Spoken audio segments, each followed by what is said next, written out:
कहानी की शुरुआत में हम जंगल के बीच पहाड़ के ऊपर एक घर देखते हैं जहां विलियम नाम का एक आदमी अकेला रहता है। अपनी रिसर्च के लिए विलियम कई महीनों से इस सुनसान जंगल में रह रहा था, लेकिन एक दिन उसे एक सांप काट लेता है, जिससे वह घबरा जाता है कि कहीं जहर उसके शरीर में न फैल जाए और उसकी दरवाजे पर कुछ साइंटिस्ट उसे अपने साथ ले जाने आए होते हैं। शायद बाहर की दुनिया में कोई इमरजेंसी आ गई थी, लेकिन अंदर विलियम कोई आवाज नहीं कर पाता और साइंटिस्ट यह सोचकर चले जाते हैं कि अंदर कोई नहीं है। कुछ दिनों बाद आखिरकार जहर का बचा खुचा असर भी विलियम के शरीर से निकल जाता है और वह खुद को हेल्दी महसूस करने लगा है था। लेकिन डरावनी बात यह थी कि सड़कों पर हजारों गाड़ियां बंद पड़ी थी और उन गाड़ियों के अंदर मौजूद सारे लोग मरे हुए थे। तभी उसकी नजर रोड साइन पर पड़ती है। असल में कुछ दिन पहले पूरी दुनिया में एक बहुत भयानक वायरस फैल गया था, जो बहुत तेजी से फैलने की वजह से धरती पर मौजूद लगभग सभी इंसानों को इन्फेक्टेड कर मार चुका था। लेकिन उसे उम्मीद थी कि उसके अलावा भी कहीं न कहीं कुछ लोग जिंदा होंगे जो उस वायरस से इम्यून रह गए होंगे। सेफ्टी के लिए विलियम अपने साथ एक बंदूक और कुछ सप्लाई लेकर लास्ट वेगास की तरफ निकल पड़ता है। रास्ते में जो ब्रिज शहर आने जाने का जरिया था वह भी ब्लॉक था, इसलिए विलियम को बहुत लंबा सफर तय करके दूसरे रास्ते से लास्ट वेगास पहुंचना पड़ता है। लेकिन यह शहर भी खाली पड़ा था। लेकिन अगले दिन रात को उसके पास दो सर्वाइवर आते हैं, मिल्टन और एन,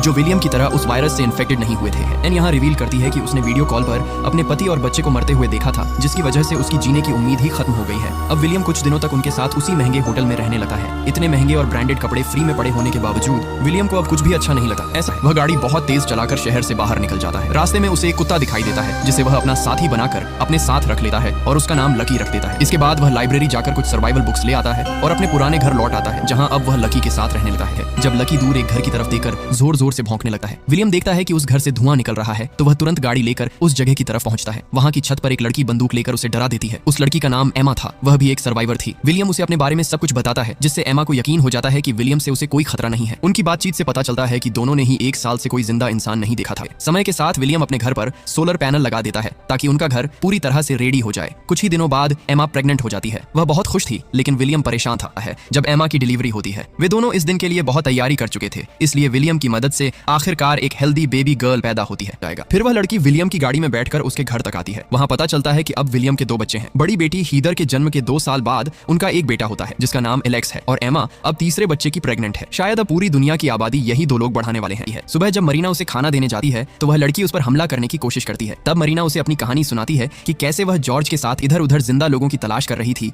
और आखिरकार उन्हें विलियम का लिखा हुआ एड्रेस मिला। बातों बातों में मरीना उसे घर के अंदर ले आती है और उसे नहाने के लिए भेज देती है। लेकिन एक दिन उन्हें किसी के आने का संकेत मिलता है। वे सारे बच्चों को घर के अंदर भेज देते हैं और बड़े लोग हथियार लेकर देखने जाते हैं कि कौन है। तभी वे देखते हैं कि यह एक और सर्वाइवल ग्रुप है, जो शहर में लिखे एमा के एड्रेस को देकर यहाँ पहुंचा है। इस ग्रुप में मॉली, जीन, एजरा और उनका बेटा राइफ थे। विलियम लोग उन्हें अपने घर ले आते हैं। मॉली बताती है कि 8